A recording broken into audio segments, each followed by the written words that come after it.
Allegiance, and Alderman Garner can lead us in a word of prayer. Everybody here tonight on a wet night. Everybody's tired, so I'm sure they all stayed up last night and watched LSU.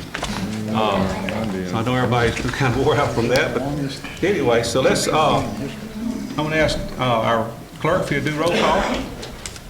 Town of Vidalia Board of Aldermen roll call for regular meeting of the Mayor and Board of Aldermen dated January 14th of 2020. Alderman Betts. Present. Alderwoman Dorey. Present. Alderman Gardner. Here. Alderman McCoy. Alderman McCoy is noted to be absent at this time. Alderman Probst. Here. Mayor, let the record show a quorum of the board is present. Okay, thank you very much. You have in front of you have the minutes. We have 3 sets. We have a December 2nd special meeting. Pardon? Oh, we have a December 2nd special meeting minute to approve, a December 10th regular meeting, and a December 19th special meeting minutes. Are there any questions on those minutes? I make the motion to approve all 3 as written. Okay. Motion made by Alderman Dorey, seconded by Alderman Gardner. All in favor say aye. Aye. Okay. All right. First item on our agenda is a review of the financial statements for November of 2019. I'm going to ask our CPA, Ms. Deborah Moe. The financials for tonight's meeting have been distributed to the aldermen and to the department heads. They include the balance sheet as of November the 30th, the statement of revenues, expenditures, and changes in fund balances for the 5 months ending November 30th, a budget to actual comparison by fund, and a detailed budget to actual comparison by department. In summary, the town has a combined cash of $8 million, which is restricted and unrestricted funds. It has investments of $3.8 million, total assets of $32.2 million, total liabilities of $5.1 million, and a fund balance of $27.1 million. The statement of revenues, expenses, and changes in fund balance for the 5 months ending November the 30th indicates we have combined revenues of $13.3 million, or 36% of the total budget, total expenditures of $13.2 million, or 37% of the total budget, and for a change in net position of $93,000, which is at 5% of the total budget. And the primary reason for the under-budgeted revenues and expenditures is due to the hydro fund. The hydro royalties receivable were at $463,000 on November the 30th as compared to $1.2 million at the same time last year. The second quarter royalty will be less than the previous year by approximately $600,000. However, the hydro royalty rate will increase to 10.4% beginning in January of 2020, and if production increases in January, which it usually does, the town could recover this difference by the end of the fiscal year. Approximately $1.3 million of the $3.6 million capital outlay budget has been expended through November 30th. Sales tax revenue for the 5 months ending November 30th have increased by $150,000 over the same time last year. In November, the 2007 series bond liability was paid off early in the amount of $285,000. The long-term debt remaining includes the amounts owed on the municipal complex, the fire truck, and the 9 police vehicles. Okay. All right. Deborah, thank you for that. I would like to say our departments are doing good about following their budget. We're right on target on most of those. I think they've done an outstanding job. Or, you know, if they don't need it, we don't spend it. We also had some unexpected expenditures dealing with our water plant. We did have one plan dealing with the water softener project, but also there was some stuff they had to do down the hole on the water well, and that was about $70,000 or $80,000 on that. So. But everything's good, but that was just some unexpected expense. But again, thank you to the department heads and the rest of everybody else with the town. You do an outstanding job on managing your budget. Okay, any questions? Anybody got any questions of Ms. Moak? Okay, thank you, Deborah. First thing we got are occupational license applications. The first one is Scrub-A-Dub. That is also, it's AK Investments out of Brookhaven. Y'all seen some of the construction up there. There's going to be a tunnel car wash that you see. And I think it's going to be a nice addition to our town, along with our other people who do that sort of thing. But is there any questions on that? There's no sign application at this time, but that will be forthcoming. So, I make the motion to approve. motion made by Alderman Dorey. Do I hear a second? Second by Alderman Probst. All in favor, say aye. Aye. Okay. All right. The next. Please note, Alderman McCoy is present. Okay.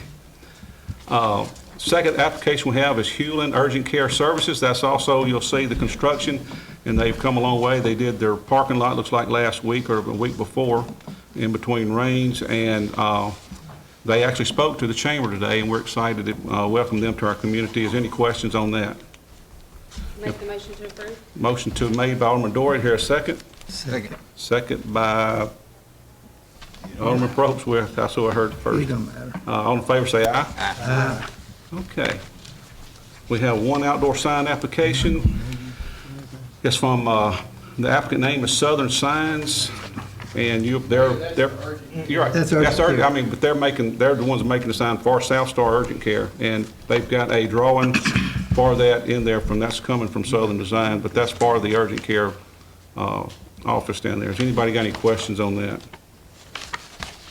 I hear a motion to accept that sign. Motion made by Alderman Gardner. Here a second. Second. Second by Alderman Betts. All in favor, say aye. Aye. Okay, number 4 on our agenda is the board approval of a 2020 beer and liquor license for Bidet Hotel Group, Town Place Suites. They didn't get their application in on time, however, they have submitted it, and we would like to add them to our list. And can I have a motion to accept them? Do you face any fines or fees for having been late with this submittal? I don't think there's a late filing fee. I don't think there's anything in our ordinance that calls for a late filing fee. Make that motion. Motion made by Alderman Probst. Here a second. Second. Second by Alderman Gardner. All in favor, say aye. Aye. Okay. Now we have with us Mr. Wes Gore with Silas Simmons, who is going to give us a rundown on our 2018-19 audit. I'm here to deliver your audited financial statements for the year ended June 30, 2019. You've got 2 documents from Silas Simmons there in front of you.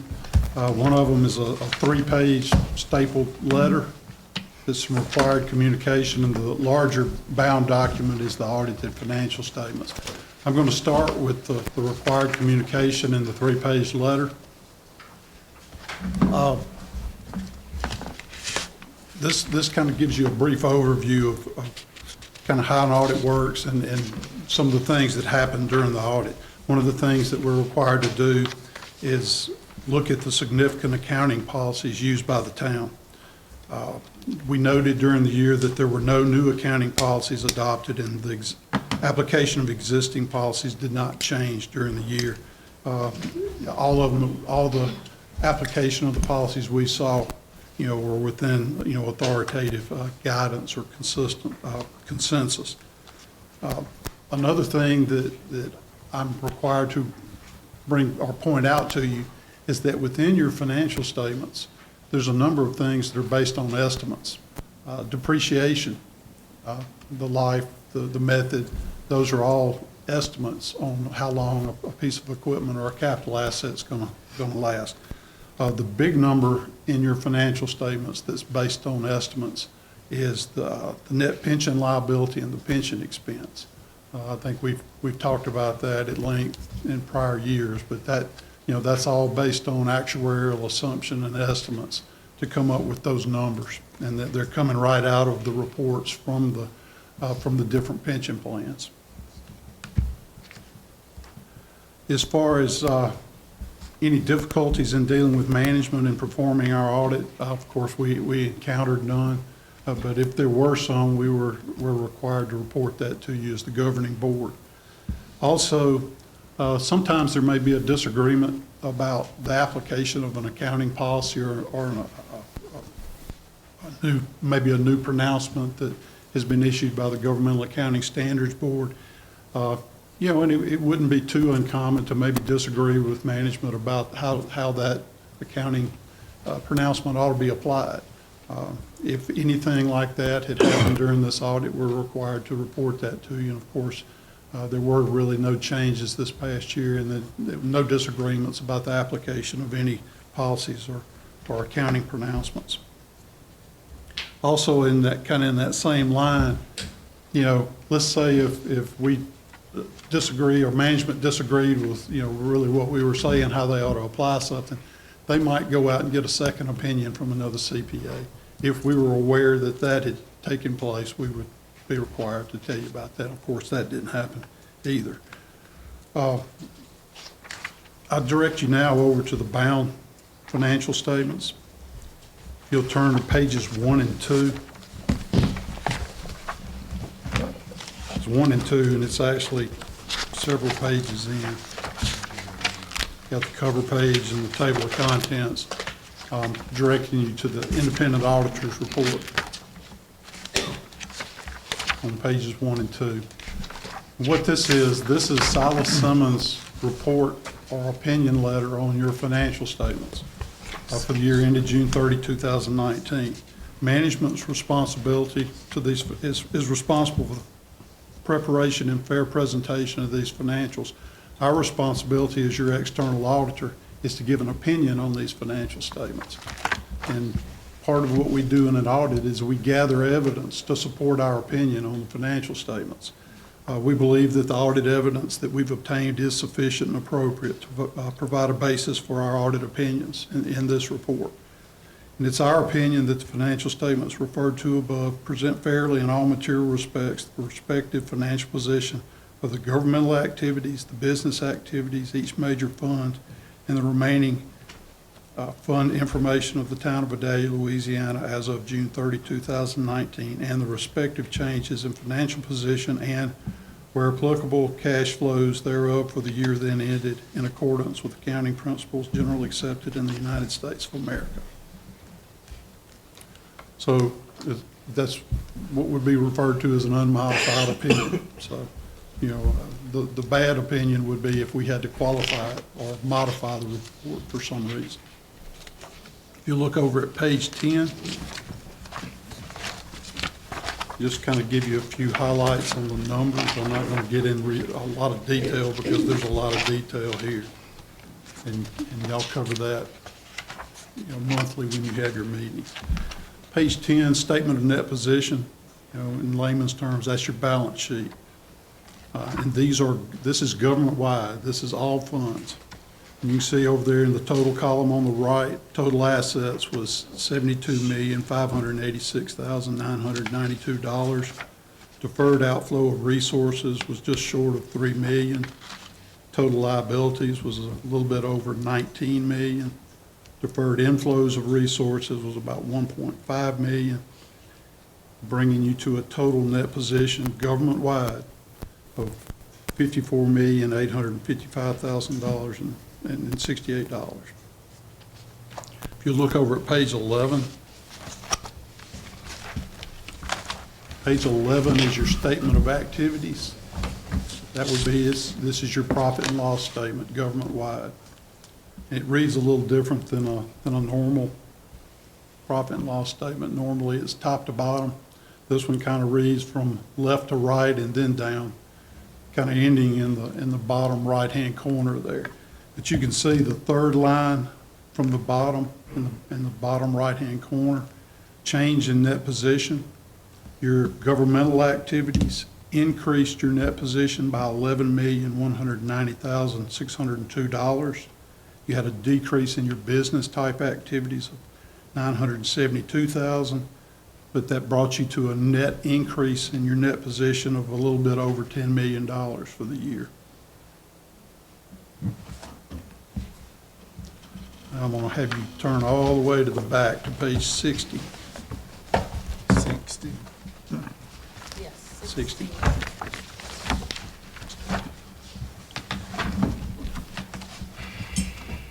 As part of an audit, we're required to gain an understanding of your internal control and your compliance with laws and regulation. We're not given an opinion on your compliance or your internal controls, but as part of gaining that understanding, we will run across things that we're required to report to you as the governing board. This report on page 60 and 61 is just that, and we did have two findings. Well, first, let's cover last year's findings. If you look over at page 67, one of the things that we're required to do is give you an update on the prior year findings. Last year, you had two findings. The first finding last year had to do with your sales tax fund. You were over budget by more than the allowed amount for that.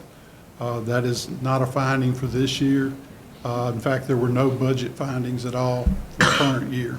So that was resolved. The other finding in the prior year had to do with segregation of duties in the Marshals Fund, and that has also been resolved during the current year. Now, if you'll look back at page 63, we'll talk about the current year findings.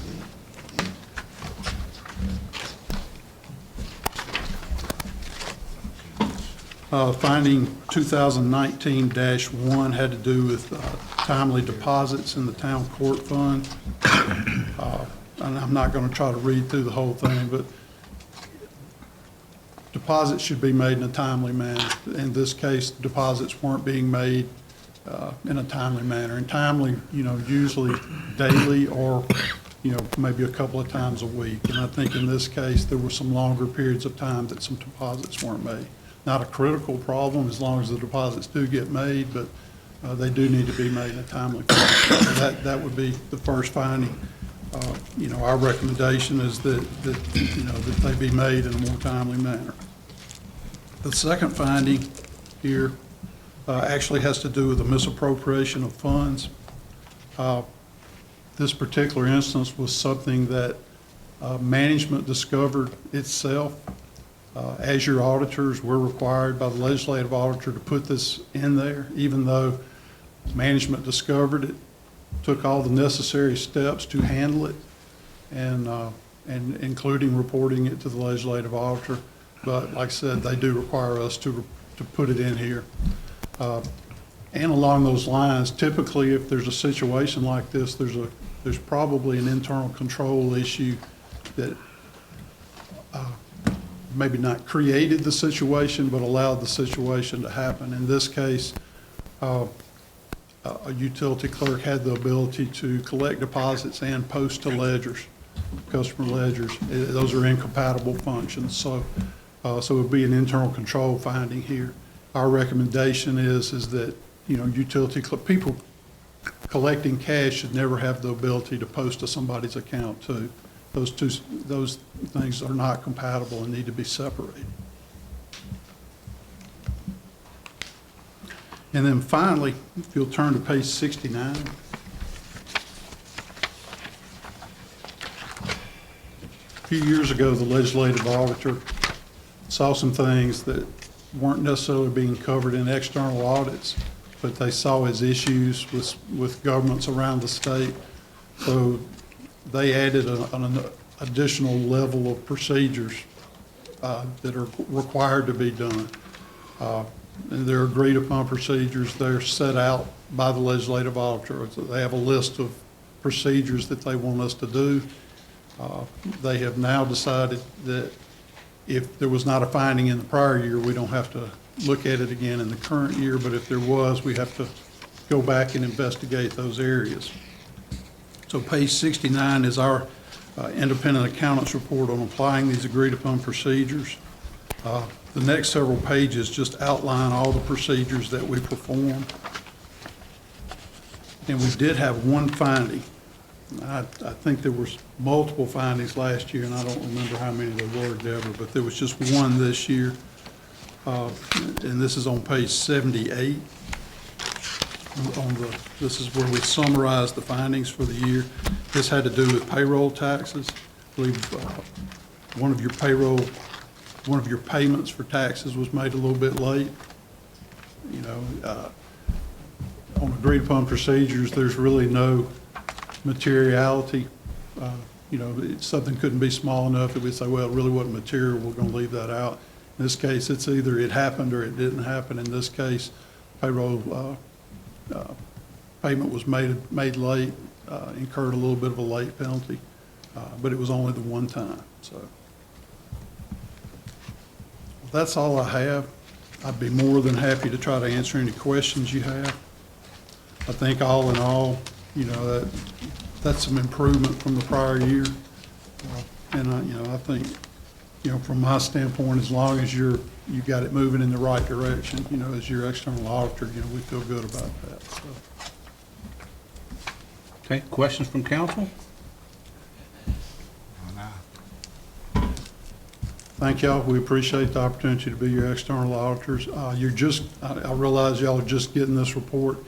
Aldermen, and Alderwomen, if you have a question at any time, please pick up the phone, call me, call Scott Adams. He was our audit manager on this particular job. In fact, I was going to let him come deliver the audit report tonight, but he's stranded in South Louisiana because of the weather right now. So, Wes, before you leave, I would like, everybody knows that Bidet was on a list of financially stressed towns, and probably that was so when we first started this endeavor. However, when that came out, it was 2 years, and, their research, it was basically based on information, that during their 2-year research time and time to get that report, when they come out and told us in their findings that, that general fund needed to be in a positive stature. Our overall accounting funds were positive. We had already worked the budget out to where we were having revenues over expenses.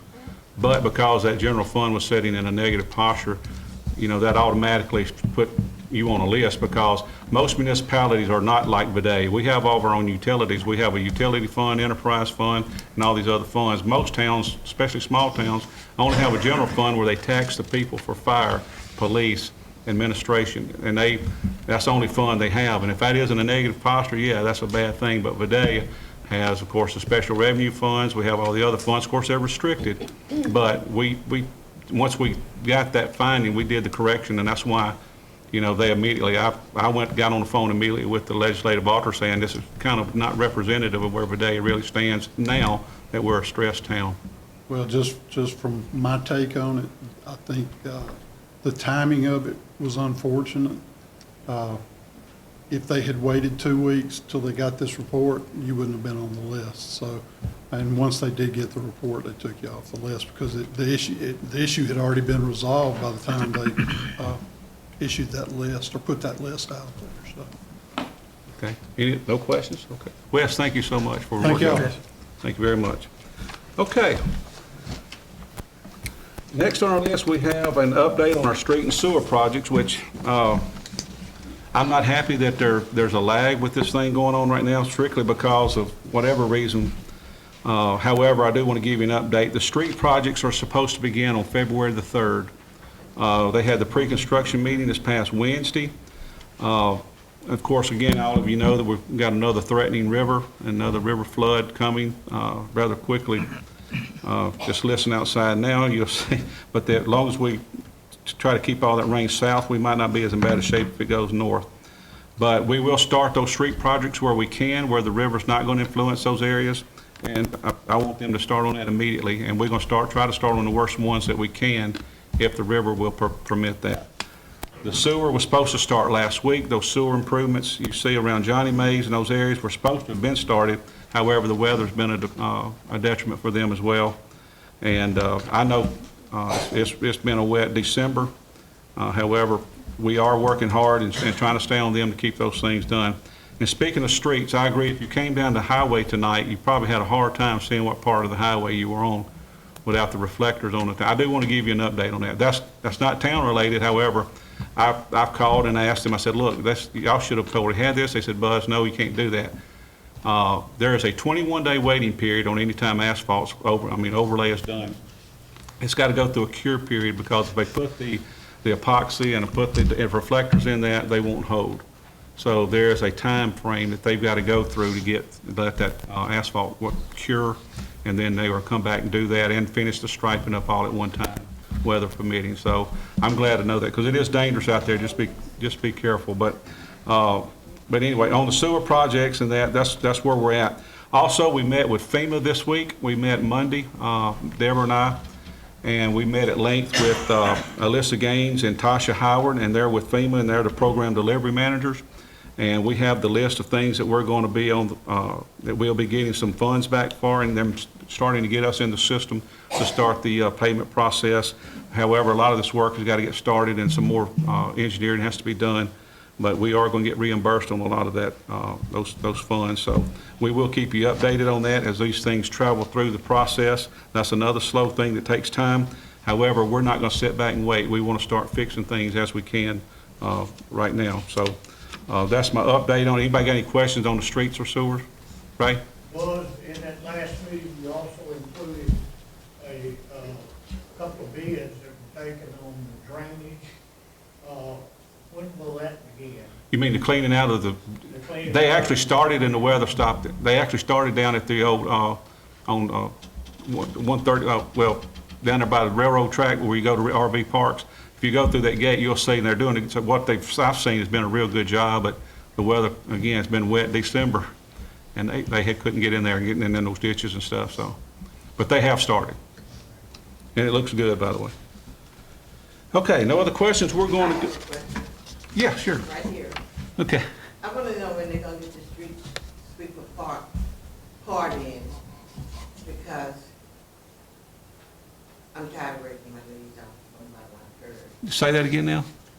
When are they going to get the part for the street sweeper? I think it ran, Lee, you want to report on that? The They street have- sweeper part came in yesterday, put on today, it will be a full operation in the morning at 6 o'clock. Because I know before this last rain, I had called Lee and whatever it took to get it out there and working, because I know that a lot of this, and I would again encourage our people, when you blow your leaves, please don't blow them in the road for the street sweeper to get, because that's pretty Well, problematic. if you live on Walnut Street, you don't have to blow them.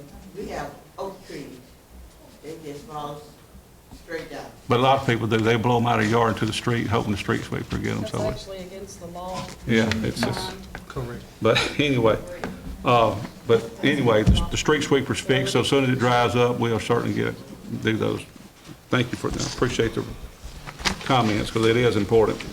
Number 7 on our agenda is the public hearing on an ordinance authorizing the issuance of $7 million of electricity utility revenue bonds, Series 2020 of the town of Vidalia, state of Louisiana, prescribing the form, fixing the details, and providing for the payment thereof, confirming the sale thereof, and entering into certain other covenants and agreements in connection with the security and payment of said bonds, and providing for other matters in connection with the issuance of the bonds. First part of this is we're going to open a public hearing for comments on this ordinance. And so do I hear a motion to go into public hearing? I so move. Moved by Alderman McCoy. Do I hear a second? Second. I think I heard John first. Alderman, I'm second by Alderman Betts. All in favor, say aye. Aye. Okay, we're now in a public hearing. Any questions from the public on the, I think we've debated and discussed this at length our last meeting. Any questions? Okay. Do I hear a motion that we close the public hearing? I so move. Motion made by Alderman Gardner. I hear a second. Do I hear a second by Alderman McCoy? You want to second it?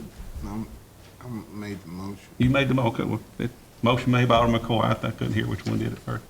You want to make a second? Sure. Second by Alderman Gardner. All in favor, say aye. Aye. Okay, now we're going, item number 8 is the board discussion and vote on the ordinance referenced in item number 7. So is there any discussion from the board? Was the language requested in previous meetings inserted in this? Specifically that any draw from this be brought before the board? I don't know if that would be the language of, but I mean, that's what we will do. I mean, that's, I don't think that'll be a language in the, But we requested that it be, when we made the motion, we requested that it be a part of the document. Mr. Donner, you want to address that? I'm sorry. What language is that? They wanted the subsequent draws to be brought back to the council as draws were made against the bond. Was that put in the documents that go to the bond? What it says is that the proceeds of the bond will be advanced to the town upon the request of the town. That's the standard language for a bond ordinance. That, in other words, but to hold down the cost of the project, and cost of the interest cost. Instead of usually on a bond issue, all the proceeds are delivered on the day of delivery, but here there'll be one bond. The proceeds will be advanced as needed. And if it turns out you don't need the $7 million, you only need, say, $6 million, you'll only advance $6 million. And I might point out, too, you've got a real good interest rate, 3.25% over 20 years. That was submitted by Concordia Bank and Trust in participation with Delta Bank, Tensor Bank, and the United Mississippi Bank. But So, but for the subsequent draws, yes, we could have the meeting and then go to the bank to get approved. Yes, that was in the motion. That's what we have to do. We will do that. as those draws are needed. I mean, that would be an internal thing. It wouldn't be Right. something that'd be in the bond itself. No, I think we were to the point where there was just communication to the board. Not that we meet, it was just communicating to the board when, Right, when a draw would be taken. and that's past the actual, we can get the money. It's if there's any movement on the money, that we would be notified, or the board would be notified in some way, shape, form, or fashion. But as I read this and understand this, when this goes before the bond commission, the town can draw 1 million, 2 million, 3 million, there are several draw. Are we gonna get like $7 million to go put in the bank right away, or are we No, drawing from You're this gonna bond? draw it. That's right. It's When like, needed. it's like an interim You're interim loan for not gonna draw building the a home. money until they're ready to go forward with the project. Exactly. And so that's why I'm saying that this should be part of this language. No, but it does say it'll only be advanced on an as-needed basis. Right. But- As requested by the town. Right, And that's us. right, that's correct. So that's what I want a point of clarification for. And I said that, before we go to the bank and request that draw, we would come to council and say, look, we're gonna have a request, we gotta have a special meeting, we'll call y'all in, and we'll say, look, we've got a bill for the equipment, we gotta have this for a deposit on constructing this equipment, or the equipment has to come in, we gotta pay the balance of it. We gotta get, Okay. yes. Good. That's, what I needed the confirmation on. Thank you. Thank you. okay. Any other discussion? So is it communication, or is it meeting? Any other discussion or questions? I so move to approve. Motion's made by Alderman Dorey, do I hear a second? Second by Alderman Probst, all in favor say aye. Aye. Okay, number 9 on our agenda is What? McCoy and Probst. No, it was, I'm sorry. It was Dorey, Okay, Dorey and McCoy. Probst, I'm sorry. You with us now, council?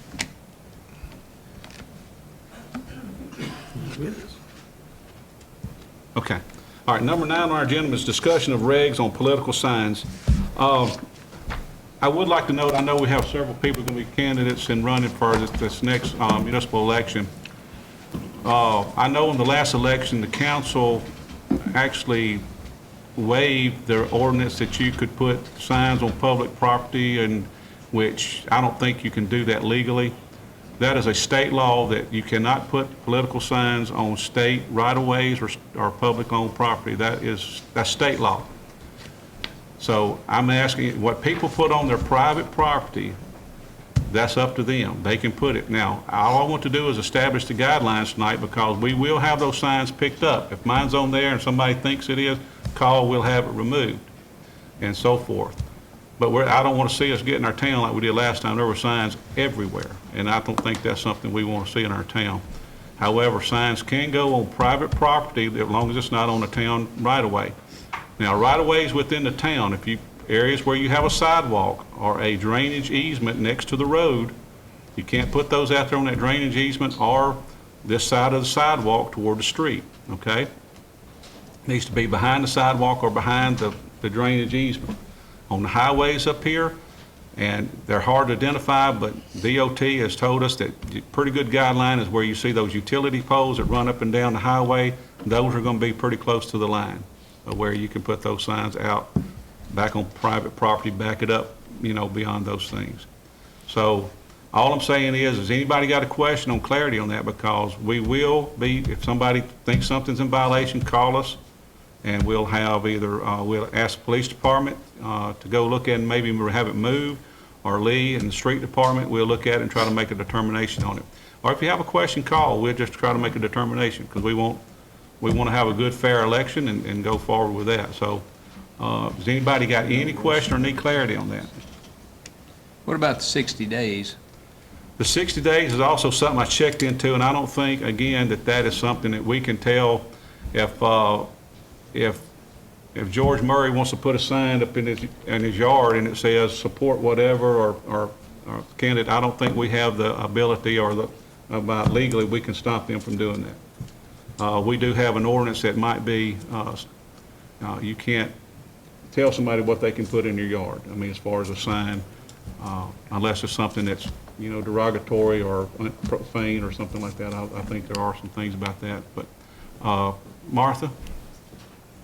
Well, I just wanted to say a good way to figure that is when I worked for the state, you know, when we had state elections, state employees were not allowed to put out political signs. However, if your spouse or significant other that lives in the house with you had a preference, then yes, the sign could go in your yard.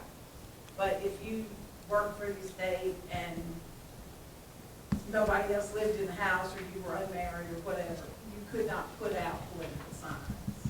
So if someone who's working for the city puts out a political sign, well, their spouse may not be working for the city, so.